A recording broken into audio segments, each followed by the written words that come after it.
औज़ुबिल्लाहि मिनश्शैतानिर्रजीम बिस्मिल्लाहिर्रहमानिर्रहीम। अशरफ आसमी एडवोकेट आपकी खिदमत में हाजिर है। नाज़रीन इकराम, 18वीं तरमीम आईन पाकिस्तान में की गई।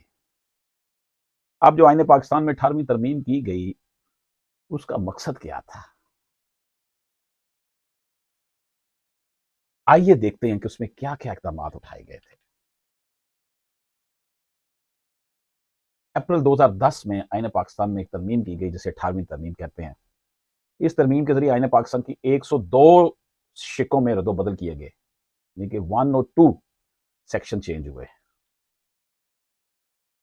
क्या जी नुमाया उसमें चेंज थी? मुल्क में इमरजेंसी के नफाज का अख्तियार सदर से लेकर सूबाई असम्बलियों को दिया गया। आइन को तोड़ने के साथ इसे मातल रखने को भी संगीन गद्दारी से ताबीर किया गया और इसे नाकाबिले माफी जुर्म करार दे दिया। सूबाई खुद मुख्तारी को यकीनी बनाने के लिए आइन के कई आर्टिकल्स में रद्द-ओ-बदल किया गया।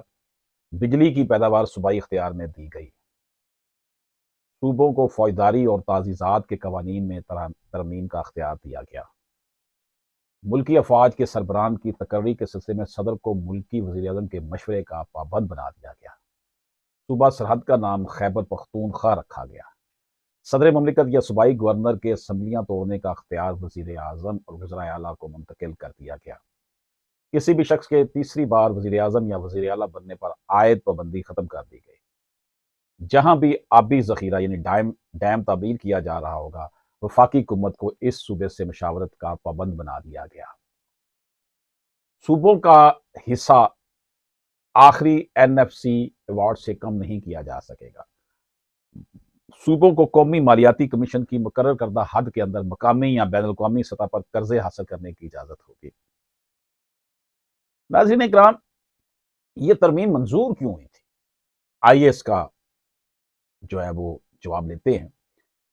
उस वक़्त मुल्क में पीपल्स पार्टी की हुकूमत थी और अपोज़िशन में मुस्लिम लीग नून की हुकूमत थी।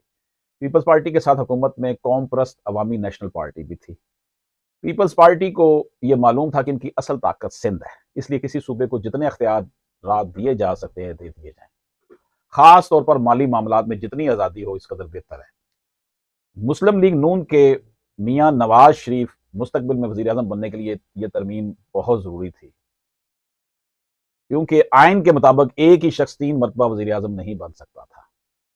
अवामी नेशनल पार्टी का भी इसी में उनकी एंटिटी थी, तशख़्ख़ुस था कि वो अपनी जो उनकी कौम परस्ताना अंदाज़े सियासत है, उसमें रहें। और सबसे अहम ये था उनके पास कि सूबे का नाम पख्तूनख्वा रखना था। इसलिए सब अवामिल ने मिलकर इस तरमीम को करवाने में अपना किरदार अदा किया और ये तरमीम बआसानी नेशनल असम्बली और सेनेट ऑफ पाकिस्तान से मंजूर होकर आइन का हिस्सा बन गई। अब इसमें आखिर प्रॉब्लम क्या था? प्रॉब्लम ये था कि आमरीयत जो है, पाकिस्तान में बहुत अरसा फौजी हुकूमतें रहीं, मार्शल लॉ रहा। इस वजह से ये तरमीम करने की ज़रूरत महसूस हुई कि इसकी शक्ल जो है, पाकिस्तान की आइन की, वो सदारती तर्ज़ हुकूमत की तरफ चला गया था आइन, जिसको दोबारा पार्लिमानी निज़ाम हुकूमत की तरफ करने के लिए ये ज़रूरी था। नाज़रीन इकराम, ये सूरत हाल जो थी, इसमें 8वीं तरमीम को मंजूर किया गया। अब 8वीं तरमीम जो थी, इसमें ज़ाहिर है नून लीग के पास पंजाब था, ज़्यादा अक्सरियत वाला इलाका। पीपल्स पार्टी के पास सिंध था, तो जितने उन्होंने सूबों को इख्तियारात दे सकते थे, वो उन्होंने दिए।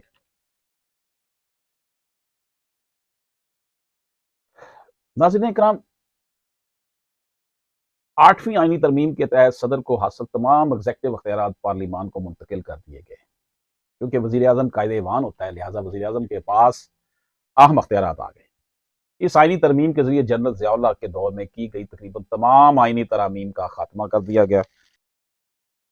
इस आईनी तरमीम के तहत ज़िया-उल हक के दौर में की गई तकरीबन तमाम आईनी तरामीम का खात्मा कर दिया गया। जनरल परवेज़ मुशर्रफ के दौर हुकूमत में 17वीं आईनी तरमीम के तहत होने वाली तब्दीलियों को भी ख़त्म कर दिया गया। इसके अलावा पाकिस्तान के शिमाल मगरबी सरहदी सूबे का नाम तब्दील करके खैबर पख्तूनख्वा किया गया। खैबर पख्तूनख्वा इसको रख दिया गया। 18वीं आइनी तरमीम के तहत दीगर अहम शोबों की तरह सेहत और तालीम जैसे 2 अहम शोबों को मुकम्मल तौर पर सूबों के सुपुर्द कर दिया गया। सूबों की खुदमुख्तारी बजा मगर खुदमुख्तारी के नाम पर रियासत अपनी बुनियादी जिम्मेदारियों से दस्तबरदार ही हो जाए, ऐसा कहीं नहीं होता।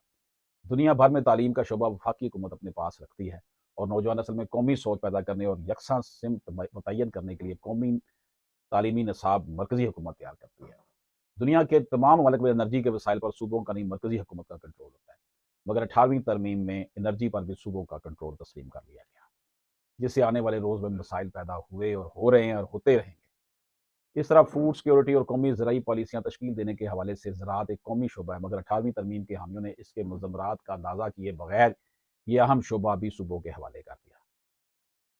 नाज़रीन इकराम, माहिरीन ये कहते हैं कि पाकिस्तान की ज़राअत को तबाह करने के लिए 18वीं तरमीम ने भी बड़ा अहम किरदार अदा किया है। अमरीका जैसे मुल्क में भी महकमा ज़राअत मरकजी हुकूमत के पास है, जो रियासती हुकूमतों के साथ मिलकर ज़राअत से मुतल्लिक़ पॉलिसियाँ बनाती है। लिहाजा ज़रूरत इस अमर की है कि ज़राअत और एनर्जी के और तालीम के शोबों को 18वीं तरमीम के शिकंजे से आज़ाद कराया जाए और इन अहम शोबों पर मरकजी हुकूमत की निगरानी बहाल की जाए। नाज़रीन इकराम, 18वीं आइनी तरमीम के ज़रिए पाकिस्तान के आइन की शक्ल बदल गई और ये सवाल मुतअद्दिद हलकों की तरफ से बार-बार उठाया जा सकता है कि क्या वो असम्बली इस बात का आइनी मैंडेट रखती थी या नहीं। हम सूबाई खुदमुख्तारी के मुखालिफ नहीं, लेकिन ऐसी खुदमुख्तारी का क्या करना जिससे आम आदमी के मसाइल हल होने की बजाय इसमें इजाफा हो। इस तरमीम के ज़रिए सूबों ने अपने अख्तियारात में बेहद इजाफा तो कर लिया, लेकिन अख्तियारात की निचली सतह पर मुंतकली को यकीनी नहीं बनाया गया। ये शहरी जो हुकूमतें बनाई भी गई थी मुशर्रफ के दौर पे, उसके बाद बल्दियाती इलेक्शन आपको पता होते ही नहीं है, हो भी गए थे तो अख्तियारात तक नहीं मुंतकिल किए गए। ये सब कुछ ज़ाती मफाद की खातिर तो नहीं कहीं किया गया। 18वीं तरमीम के मुताबिक सूबाई हुकूमत वफाकी या किसी एहलकार को अपना अख्तियार देती है तो उसे इसकी सूबाई असम्बली से तौसीक कराना लाज़मी है। वफाकी हुकूमत इस सूबे से मशावरत की पाबंद होगी जहाँ अभी ज़ख़ीरा तामीर किया जा रहा था। सूबों का हिस्सा आखिरी एनएफसी वार्ड से कम नहीं किया जा सकेगा। सूबों को कौमी मालियाती कमीशन की मुकर्रर करदा हद के अंदर मकामी या बैनुल-अक़वामी सतह पर कर्ज़े हासिल करने की इजाज़त होगी। इस तरह कई ऐसे सेक्शंस हैं, शिकें हैं जिनको देखते हुए ऐसा लगता है कि सूबों की वजह से वफाक मजबूत होना चाहिए, ना कि सूबे मजबूत और वफाक कमज़ोर हो जाए।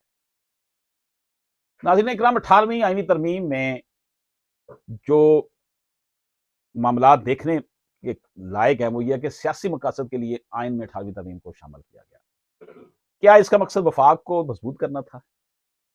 ये मकसद होता तो इसमें यह सिकम ना रखा जाता कि अरकान पार्लियामेंट अपनी राय ही ना दे सकें। अगर इस पर भी 8वीं तरमीम की तरह 57 दिन बहस होती तो सारे अवामल खुलकर सामने आ जाते, फिर चौड़ दरवाजे से तरमीम कराने का तासुर जन्म ना लेता। 18वीं तरमीम के बाद सूबों को सियासी व माली खुदमुख्तारी मिली और वो मजबूत हुए, लेकिन इसके बदले में वफाक पर क्या गुजर रही है इसका जिक्र कहीं नहीं किया जा रहा। एक वफाकी पार्लिमानी मुल्क में वफाक की मजबूती ज़्यादा अहमियत रखती है, लेकिन यहाँ मामला उल्ट नज़र आता है। आज भी आप देख लें कि जो वफाकी हुकूमत है उसका दायरा अख्तियार सिर्फ और सिर्फ इस्लामाबाद की हदूद तक है। प्रोविंसेस में किसी और की हुकूमत है और जो प्राइम मिनिस्टर है वो किसी और पार्टी का है। यानी कि इस वक्त मुल्क में चूं-चूं का मरबा बना हुआ है। सूबे धमकी लगाते हैं वफाकी वज़ीर दाखिला को कि अगर तुम हमारी दूर में आए तो हम तुम्हें अरेस्ट कर लेंगे। और यही हाल वफाक का है कि वफाक सूबाई ओहदेदारान को, अब मुखालिफ पार्टी के को धमकी लगाता है कि हमने तुम्हें पकड़ लेना अगर तुम इधर आए।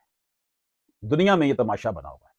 18वीं तरमीम के बहुत से फ़वाइद होंगे, इससे बहुत से मामलात ठीक भी हुए होंगे।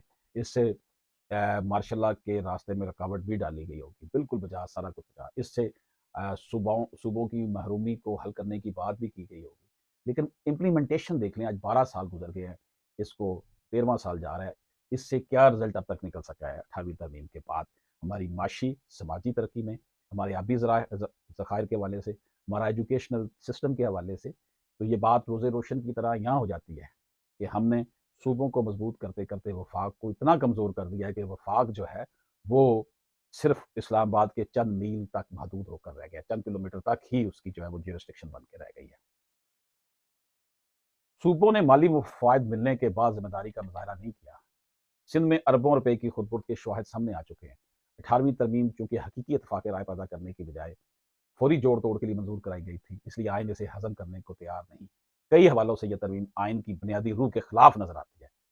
नाज़रीन इकराम, आप मेरी इस गुफ्तगू से, मेरे इस तासुर से इख्तिलाफ़ भी कर सकते हैं, लेकिन मैं जब से ये तमाशा लगा हुआ है कि वफाक की हुकूमत जो है वो सिर्फ और सिर्फ चंद किलोमीटर तक महदूद है और सूबे जो हैं वो किसी और तरफ चल रहे हैं, तो मैंने सोचा कि मैं इसके ऊपर कुछ गुफ्तगू करूँ कि 18वीं तरमीम जो है वो उसकी वजह से क्या तब्दीलियाँ, कोई पॉजिटिव चेंज अगर आई है तो मुझे अभी तक तो नज़र नहीं आ रही, लेकिन मैं ये एक सीरीज़ शुरू की है।